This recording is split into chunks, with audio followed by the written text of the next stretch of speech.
વડોદરાના આટલાદા વિસ્તારમાં ડોક્ટર શ્યામ પ્રસાદ મુખર્જી પ્રાથમિક શાળામાં આજ રોજ વડોદરા શહેર પોલીસ દ્વારા પ્રોજેક્ટ શક્તિ અંતર્ગત મહિલા સ્વરક્ષણ તાલીમનો શુભારંભ કરાવવામાં આવ્યો છે, જેમાં દીપ પ્રગટાવીને શરૂઆત કરવામાં આવી.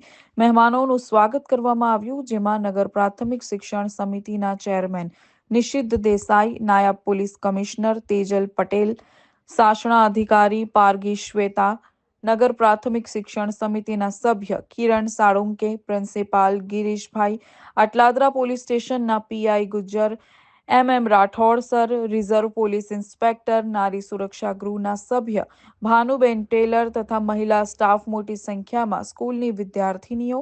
જ્યારે પોલીસ મહિલાઓ 3 મહિનાની તાલીમ લીધા બાદ તમામ મહિલાઓએ વિદ્યાર્થીનીઓને તાલીમ આપવામાં આવી.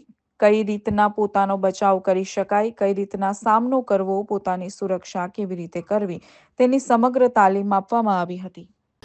આજે મહિલા સેલ્ફ ડિફેન્સની તાલીમના અમે પ્રોજેક્ટ શક્તિ કરીને એક નવા જ પ્રોજેક્ટનો શુભારંભ કરીએ છીએ. અગાઉ જે સેલ્ફ ડિફેન્સની તાલીમ થતી હતી એ બહારની એજન્સીઓને આપણે હાયર કરીને કરતા હતા. જ્યારે આ તાલીમની વિશેષતા એ છે કે અમારા મહિલા કર્મચારીઓની શક્તિ 1 અને શક્તિ 2 એવી રીતે 2 ટીમો બનાવેલી છે અને એમના દ્વારા જ આ તાલીમ આપવામાં આવશે.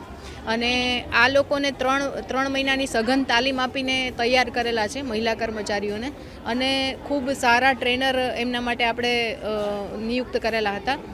એ ઉપરાંત પણ વિદ્યાર્થીનીઓને કઈ રીતે શીખવાડવું એના માટે ફરીથી મતલબ એને વધારાનો સમય પણ અમે એમાં ફાળવીને એ લોકોને તાલીમ અપાવેલી છે.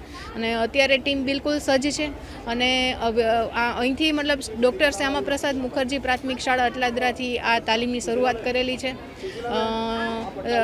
શાસનાધિકારી મેડમ અને પ્રમુખ શ્રી જિલ્લા શિક્ષણ પ્રાથમિક સમિતિ પણ અહીંયા હાજર છે અને વિદ્યાર્થીનીઓનો ઉત્સાહ વધારવા માટે બધા અહીંયા ટીમો એકદમ સજ્જ છે.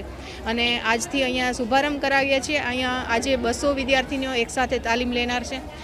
અમારી આ 7 દિવસની દરરોજ 2 કલાકની તાલીમ છે. આમ 15 દિવસ હોય છે 1-1 કલાક તરીકે, પણ આપણે એને 2 કલાકની તાલીમ એક્સટેન્ડ કરીને ટૂંક સમયમાં પૂરી કરવાના છીએ. અને આ ખૂબ ઉપયોગી તાલીમ છે અને બધા ખૂબ રસ લઈને કરી રહ્યા છે. ખૂબ ઉત્સાહની વાત છે. આજે શ્યામાપ્રસાદ મુખર્જી શાળાની અંદર પ્રોજેક્ટ શક્તિના અંતર્ગત વડોદરા શહેર પોલીસ દ્વારા દીકરીઓને સેલ્ફ ડિફેન્સ માટેની ટ્રેનિંગ માટેની તૈયારીઓ ચાલુ કરવા માટેનો આજનો દિવસે શુભારંભ કરવામાં આવ્યો છે. અહીંયા નાયબ પોલીસ કમિશનર બેન શ્રી તેજલબેન પટેલ તથા એમની સમગ્ર ટીમ દ્વારા દીકરીઓને સરસ મજાનું શિક્ષણ પોતાના સેલ્ફ ડિફેન્સમાં મળે એના માટે કરીને એ ટીમ આજે અહીંયા આવી છે. હું અમને આવકારું છું. નગર પ્રાથમિક શિક્ષણ સમિતિની મારી દીકરીઓને આવનાર જીવનમાં કન્યાની કેળવણી એ અમારો પ્રાથમિકતા હોય છે અને કન્યાની કેળવણીના ભાગરૂપે આજે જે સરસ મજાનું સેલ્ફ ડિફેન્સ શીખવા મળે છે એ સેલ્ફ ડિફેન્સ શીખે અને જરૂર પડે જીવનમાં જ્યારે તે એનો ઉપયોગ બી કરી શકે. એના માટે કરીને આજે વડોદરા શહેર પોલીસનો બી આભાર વ્યક્ત કરું છું, અમારી સમગ્ર ટીમનો આભાર વ્યક્ત કરું છું. અને ખાસ કરીને આ શાળાના પ્રિન્સિપાલ ગિરીશભાઈ, જેઓએ આ ઇનિશિયેટિવ લઈ અને અહીંથી આની શરૂઆત કરે છે. અને આવનાર દિવસોમાં બધી જ શાળાઓની દીકરીઓને આ શીખવા મળે. દીકરીઓને આ શીખવીએ એટલે આખા પરિવારનું સંરક્ષણ કરી શકે. દીકરી જ્યારે શીખે છે ત્યારે પૂરા પરિવારને કંઈક આપે છે, અને દીકરી જ્યારે શીખે છે ત્યારે એની આજુબાજુના પરિવારના લોકોનું રક્ષણ કરી શકે એવી સક્ષમાતની આ દીકરી ખૂબ આગળ વધે. અને આ દીકરીઓ માટે એમનું ભણતર સાથે સાથે એમનું આ ઘડતર બી જરૂરી હતું. અને ઘડતરના ભાગરૂપે પોલીસનો આભાર વ્યક્ત કરું છું.